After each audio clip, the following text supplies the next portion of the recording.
Well, good afternoon, everybody. Thank you for joining us today for our last chat series for this month. We are thrilled to have an incredible lineup today, and we've really enjoyed our sessions over this last month.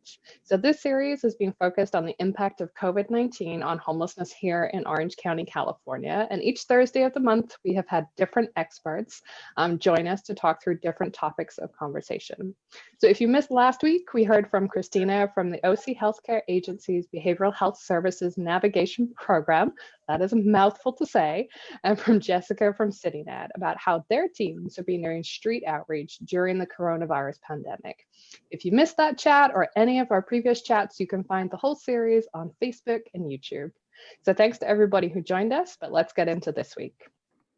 There have been a lot of discussions at the federal and the state level about various funding sources to help respond to the impact of COVID-19 as it relates to homelessness. And today we are joined by our two incredible speakers to help answer questions about how those funding sources can help address homelessness here in Orange County.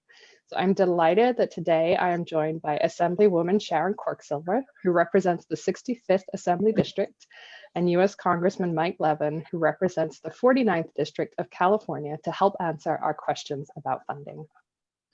So Congressman Levin, I'm going to come straight to you. There are two different stimulus bills that people might have heard of: the CARES Act, which is a stimulus bill that's passed, and the HEROES Act, which is a stimulus bill that has not yet passed. Can you explain the difference between those two acts for us? Of course, and first, it's great to be with you, and thank you, and grateful to the whole team Bex at the United Way. My father-in-law was very involved in the United Way, actually ran the organization in Southern Arizona for over 3 decades. So I have a great affinity for the work that you're doing for our community, and really look forward to partnering with you and your team in any way that I can. You are absolutely right that Congress has passed the CARES Act, and we're waiting on the Senate to take action on the HEROES Act. And it's actually been about close to 7 weeks, 8 weeks since the first major piece of legislation. The CARES Act was passed back at the end of March, and it included $2.2 trillion and tried to address both the public health and the economic crisis that our nation is facing right now. We know the numbers from this pandemic are really daunting.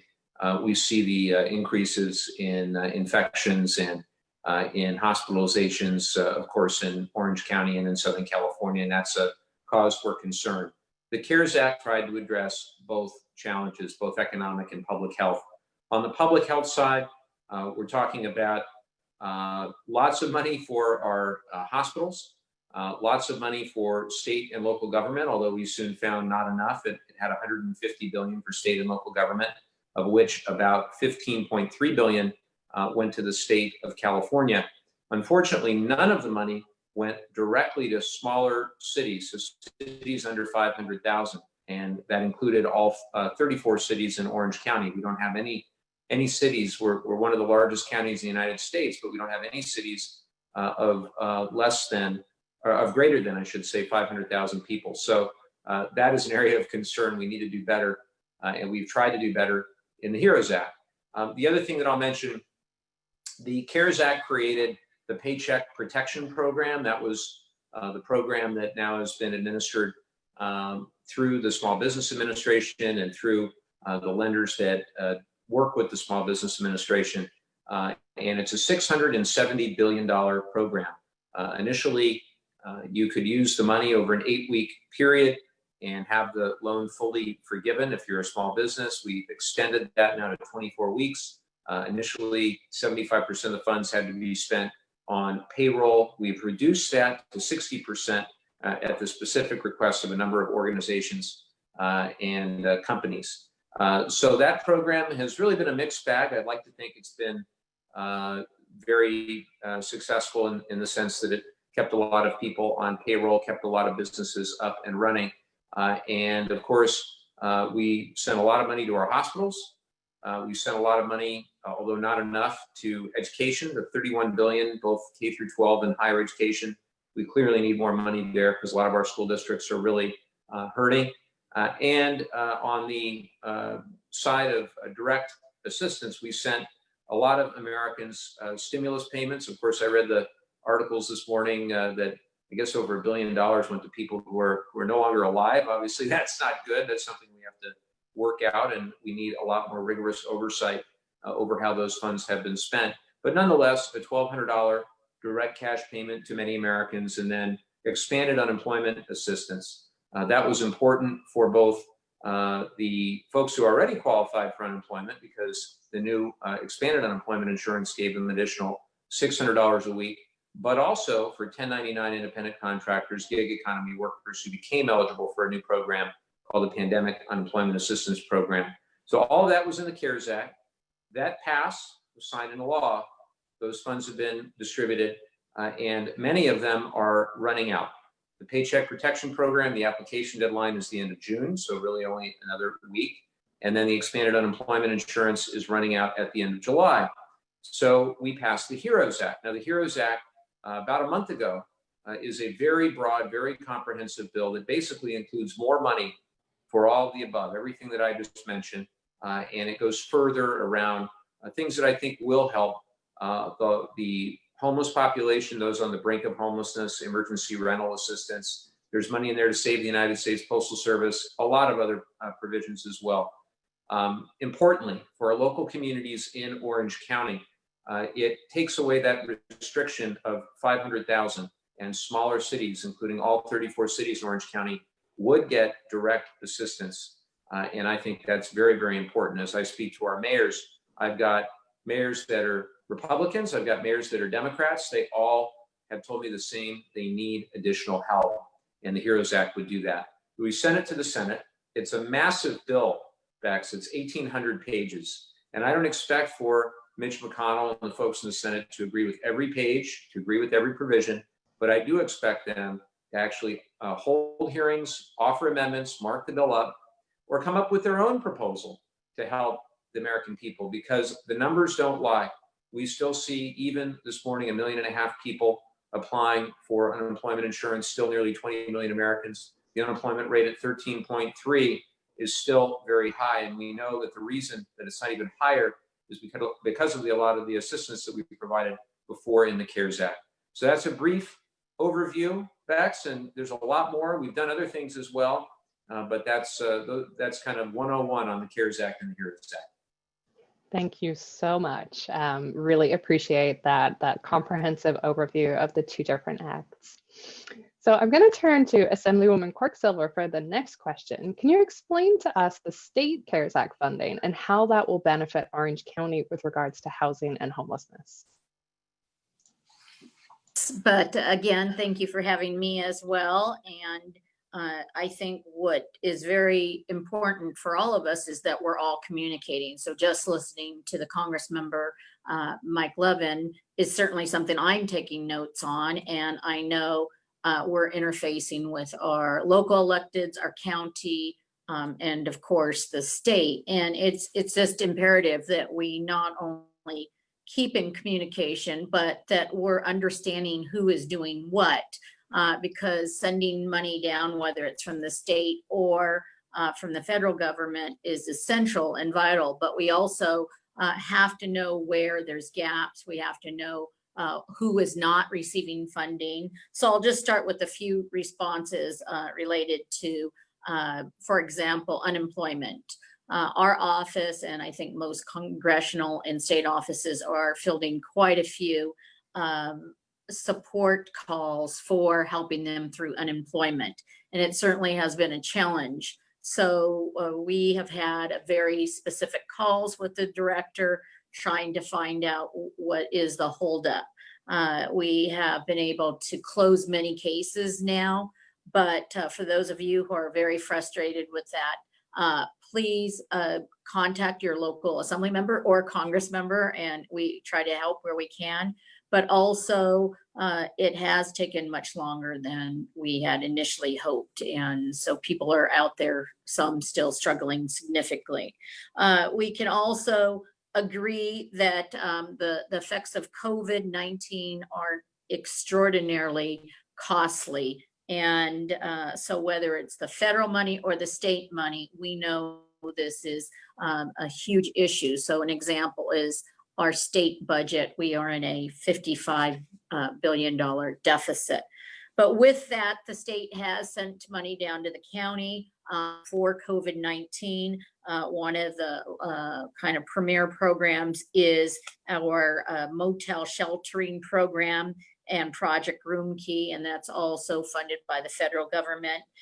We know that right now in the motel or hotels, the county is really focusing on populations of over 65 years, people with chronic conditions, or individuals, homeless individuals that actually have COVID or have shown signs of COVID.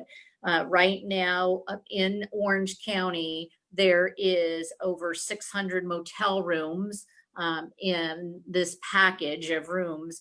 And we know that they are not all filled, but about 500 people are there. There's still room for others.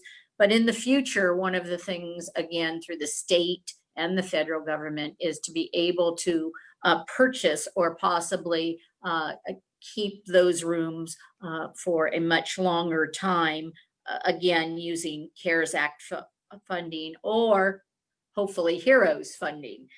So that's really important. Right now in the state of California, we are finishing our budget talks, and we voted last week on what we'd call a basic budget bill, and tomorrow we'll be heading back to Sacramento to vote on additional funding and so forth. So related to homelessness, I'll talk about that funding, but I do want to note, and this is what has been very difficult for many institutions, whether they're education, whether it's public safety, whether it's local government, is much of our budget is focused on the federal government passing that HEROES Act in order for us not to have the deepest cuts. So right now we're able to put things back in the budget.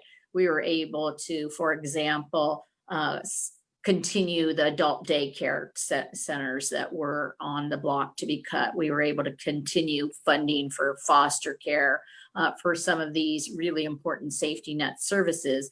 But if the HEROES Act doesn't come down, those cuts will indeed happen. And so we're really hoping that the federal government will pass that. But looking at what we are looking at right now related to housing funding, we approved $4 million, which is a very small amount, into the general fund just for transitional housing for youth homelessness, focusing on youth homelessness. We also have put in $500 million to cities for homelessness, public health, public safety to combat COVID-19. In addition, another $275 million to the continuums of care throughout the state and county. And in Orange County, that is over 300,000. And again, some of these are actually being built and ready to open very shortly. So for example, in the North SPA, the North Orange County 10 cities, which is what they call the North SPA is service provider area. Those cities have come together, put money in to build a navigation center in Buena Park, and that will indeed be open, I believe, next week. So it's been long in coming, but the doors will be open. In Fullerton, a continuum of care that will be managed through Illumination Foundation will be open by the beginning of July. So a lot of this planning is starting to take effect, but we know for every person that we house, we also sometimes see 2 or 3 others falling into place. I can see the time is going, so I'll just kind of end with, we're putting additional funds into the HEAP and HAP programs, which are also for cities to apply for to make sure they can sustain these shelters or navigation centers. But a lot of work going on. That's wonderful. Thank you so much for that comprehensive overview. One of the things that you mentioned was the importance of having the HEROES Act passed. So Congressman, I'll come back to you. Is there anything that we can do as Orange County residents to help with that?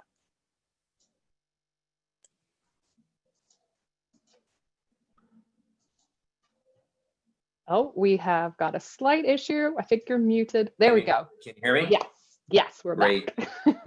Well, normally I would say call your congressman, call your senators, but we all agree, we all need that additional help. It's no time to take our foot off the gas. It's no time to declare mission accomplished. And I think the balancing act done in Sacramento, I commend you, Sharon, Assembly member, for your hard work and everybody trying to figure this out.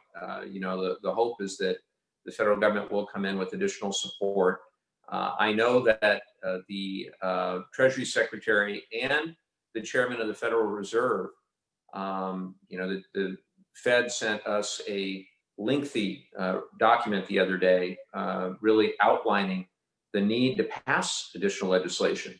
If we fail to do that, the cost of inaction will be far greater than the cost of taking action. So I'm concerned when I heard Senate Majority Leader McConnell say that we should just let states go bankrupt.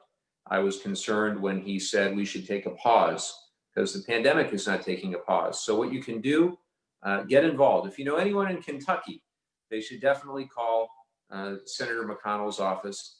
But if you know anyone in states with wavering members of the Senate, now is the time to remind them of the importance, because you made it loud and clear. The school superintendents in my district, the mayors in my district, all those entities will be facing draconian cuts, and there'll be nothing that we can do going from a $21 billion surplus in California to a $54 billion deficit seemingly overnight. And the numbers I saw this morning from a new UCLA economic study suggested that we'll have double-digit unemployment, unfortunately, throughout the end of the year in California. The estimates are slightly lower overall on the national level, but make no mistake, this is a massive crisis. I think we all want the same thing, to get the economy rolling again. But I've made the case, will continue to make the case, the only way we can have a healthy economy is if we have healthy people. And that's why it's so important. I know all the people watching on Facebook, follow those guidelines. Let's stay healthy. Let's keep each other healthy. Let's exercise basic decency, common sense, and respect for one another as we all work together to beat this virus. And I'm very grateful to you, Bex, and everyone at the United Way for all that you're doing. Well, thank you so much to both of you for joining us. We have run out of time because I know that both of you are incredibly busy today and have hard stops. So I just want to say thank you so much for taking the time to come on and to help Orange County residents understand what's happening at the federal level, at the state level. It sounds like it's time to get a hold of our friends and family members across the country and do some advocacy work. And just, again, thank you for joining us today. Thank you, Bex. You are. Thank you, everybody, and wear a mask. Absolutely. Thank you. Thank you. United. Take care, everyone.